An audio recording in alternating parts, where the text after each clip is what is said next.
Assalamualaikum warahmatullahi wabarakatuh.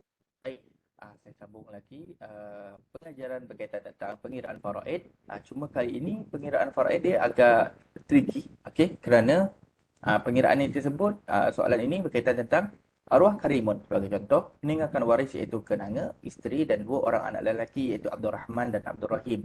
Jika kenanga mendapat bahagian faraid sebanyak 10,000, berapakah jumlah harta yang diwarisi oleh Rahman? Okey, jadi kat sini dia punya point ialah 100,000 je. Itu je maklumat yang dibagi. Tapi bagaimana pula untuk mengira? Okey.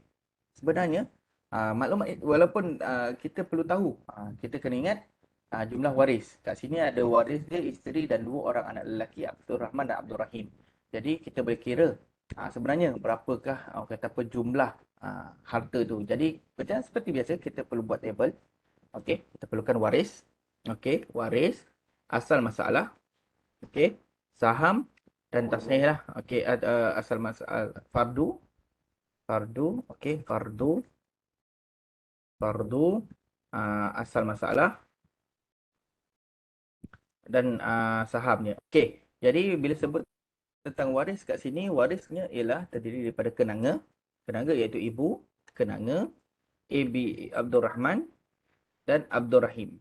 Okey, ini adalah bahagian waris-warisnya. Okey, dengan inilah saya anggap inilah yang waris-warisnya. Jadi berapakah kita kena kira dulu bahagian fardu.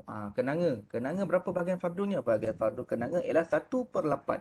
Kenapa 1/8? Kerana kenanga si mati mempunyai anak. Okey, anak iaitu Abdul Rahman dan Abdul Rahim. Jadi berapakah bahagian Abdul Rahman dan Abdul Rahim? Cara pengiraannya ialah 1/8 1 tolak dengan 1 tolak dengan 1/8. Okey. Tolak dalam tutup kurungan. Okey. 1/8. Kemudian daripada 1 tolak 1/8 itu dibahagikan kepada 2. Kenapa? Okey, kerana 1 itu merujuk kepada keseluruhan harta. Keseluruhan harta ni 1, tolak siap-siap bahagian mak dia, iaitu 1/8. Sebagai contoh, 1/8 ni saya ambil banyak ni lah. Ya, 1/8. Jadi tolak dulu bahagian ibunya, kenanga. Jadi baki inilah akan dibahagikan secara sama rata daripada Rahman dengan Rahim. Rahman dengan Rahim ini akan bahagi secara sama rata. Jadi dia kena bahagikan dengan 2. Jadi sekiranya ada 3 pula anak lelaki, kena bahagikan dengan 3. Tapi konsep ini tidak boleh dilakukan sewenang-wenangnya sebab sekiranya dia ada anak perempuan, kaedah kalau anak perempuan hampir sama juga tetapi dia ada sedikit perbezaan di segi kena bahagikan dengan berapa. Okey, baik. Jadi kat sini pun sama formula dia. 1 tolak dengan 1/8. Okey, 1 tolakkan dengan 1/8, kita bahagikan dengan 2. Okey. Jadi waris fardu ni dapatlah dia punya jawapan dia ialah kat sini kekal 1/8 dan yang sini dia akan dapat 7/16. Kat sini pun 7/16. Okey. Jadi asal masalah kat sini akan jadi 16. Okey. 16 dan mak ni akan dapat 2. Abdul Rahman akan dapat 7 dan Abdul Rahim akan dapat 7. Tapi itu adalah bahagian faraidnya. Maknanya kita dah tahu dah. Abdul Rahman ini bahagian faraidnya 7. Jadi bagaimana cara untuk kita menyelesaikan berapa sebenarnya bahagian yang didapatkan oleh Abdul Rahim. Jadi formula dia ialah kita kena menggunakan boleh dikatakan persamaan algebra lah. Mana okey, 1/8 daripada X, 1/8 X equal to 10,000. Okey. Okey, jadi X berapa? Kalau X ni berapa bersamaan dengan dia ibarat seperti yang ini dia akan pindahkan ke sini, dia akan jadi bahagi 100,000. Okey, dia akan bagi 100,000. Okey, bahagi dengan 1/8. Okey, kalau kita kira menggunakan kalkulator saintifik, kita akan dapat 10,000.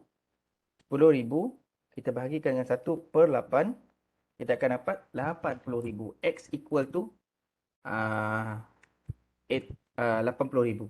Jadi berapa bahagian Abdul Rahman? Okey, Abdul Rahman ini akan mendapat, okey, bahagian Abdul Rahman dia akan dapat, kita dah tahu dah jumlah harta ni. Abdul Rahman akan dapat 7/16 equal to times dengan 80.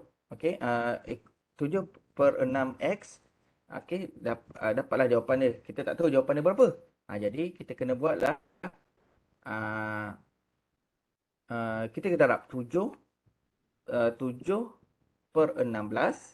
kita darabkan dengan x. Okey, kita darabkan dengan x ataupun 7/16 x kita akan dapat 7/16 kita akan darab x ni tadi kita dah tahu x ni jumlah dia ialah 80,000.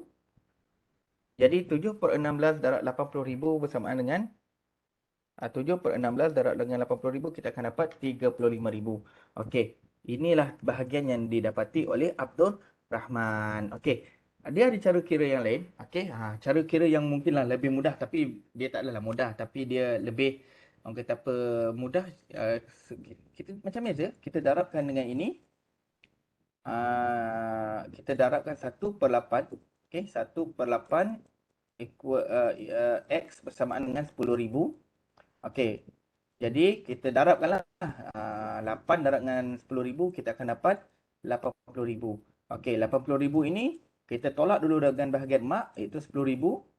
Okey, bahagian kenanga akan dapat 70,000. Okey, 70,000 ini kita bahagikanlah dengan 2. Akan dapatlah bahagian Abdul Rahman itu 35,000. Kenapa bahagikan 2? Sebab adik ada 2 orang adik anak lelaki dan sama rata lah sama rata 2 lah bagi 2 dan ini dapatlah Abdul Rahman itu sebanyak 35,000. Okey, jadi ini adalah contoh pengiraan bagaimana kita menggunakan persamaan algebra untuk pembahagian pengiraan faraid. Baik, terima kasih. Jumpa lagi.